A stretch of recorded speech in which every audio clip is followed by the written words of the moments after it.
사회체계의 제1덕목을 진리라고 한다면 정의는 사회제도의 제1덕목이다.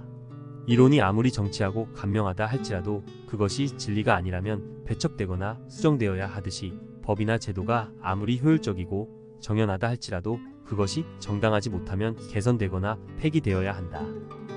효율적인 배분 가운데서 어떤 지점을 선택하는 데는 또 다른 원칙, 즉 정의의 원칙이 필요하다. 권리와 자유, 권력과 기회, 수익과 부, 자존감을 충족시키는 조건 중 어느 하나 혹은 모든 것의 불균등 분배가 모든 사람들에게 이익을 가져다 주지 않는 이상 균등 분배되어야 한다. 나의 목적은 이를테면 로크, 루소 그리고 칸트에게서 흔히 알려져 있는 사회계약의 이론을 추상화함으로써 일반화된 정의관을 제시하는 일이다.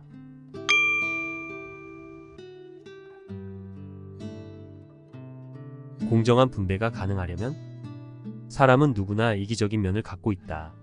공정한 분배에 대한 합의를 도출하려고 해도 나는 좀 더 많이라고 말하며 억지 논리를 세우는 것이 현실이다.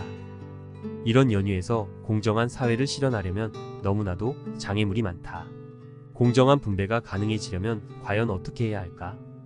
롤스의 무지의 베일이라는 독특한 발상은 이런 의문점에 답하며 성장과 분배 문제를 진지하게 모색하게 해준다. 롤스가 주장한 무지의 베일이란 이 베일을 뒤집어 쓰고 있으면 자신의 정보가 완전히 차단된다고 가정하는 일종의 사고 실험을 뜻한다. 즉 무지의 베일을 통해 사람들은 모두 평등하고 합리적이며 동일한 상황에 놓이게 된다. 이런 상태는 원초적 상태라 말할 수 있고 이는 합의에 이른 결론이 공정하다는 사실을 보증하는 초기 상태다. 논의를 시작할 수 있는 초기 상태를 만들어 내기 위해 우리는 무지의 베일에 덮여 있을 필요가 있다. 무지의 베일을 썼다고 가정하면 타인도 자신과 같은 선상에서 살필 수 있고 진정한 정의가 무엇인지를 판단할 수 있기 때문이다. 그렇다면 구체적으로 어떻게 참된 정의를 판단할 수 있을까? 여기에서 롤스가 주장한 정의의 두 가지 원칙이 등장한다. 롤스는 사회 정의의 문제가 두 가지 측면을 가지고 있다고 생각했다. 기본적 자유에 관한 문제와 사회적, 경제적 가치의 분배에 관한 문제다. 두 번째 문제를 조금 더 풀어 말하자면 사회에서 이루어지는 가치 분배의 불평등에 정당한 기준을 마련하는 것이다. 롤스는 정의의 두 가지 원칙에서 두 문제를 해결하기 위해 노력했다. 제1원칙은 평등한 자유의 원칙이다.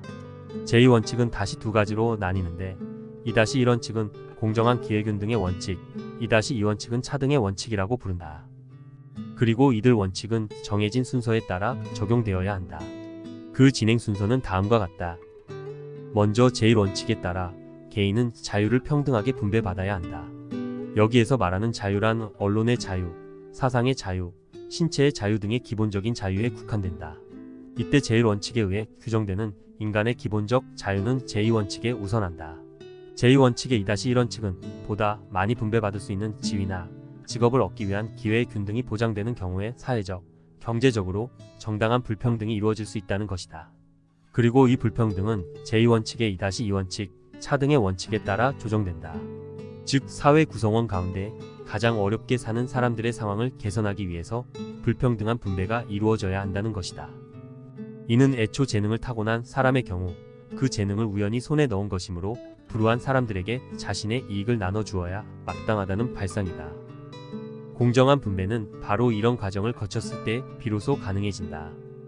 이 원칙이 제도를 통해 잘 지켜지고 있고 사회 구성원들이 이 원칙에 대해 기본적으로 동의하여 서로가 이 원칙을 따를 것이라고 신뢰하는 사회, 그런 사회를 롤스는 질서정연한 사회라고 부르면서 이상 사회로 꼽았다.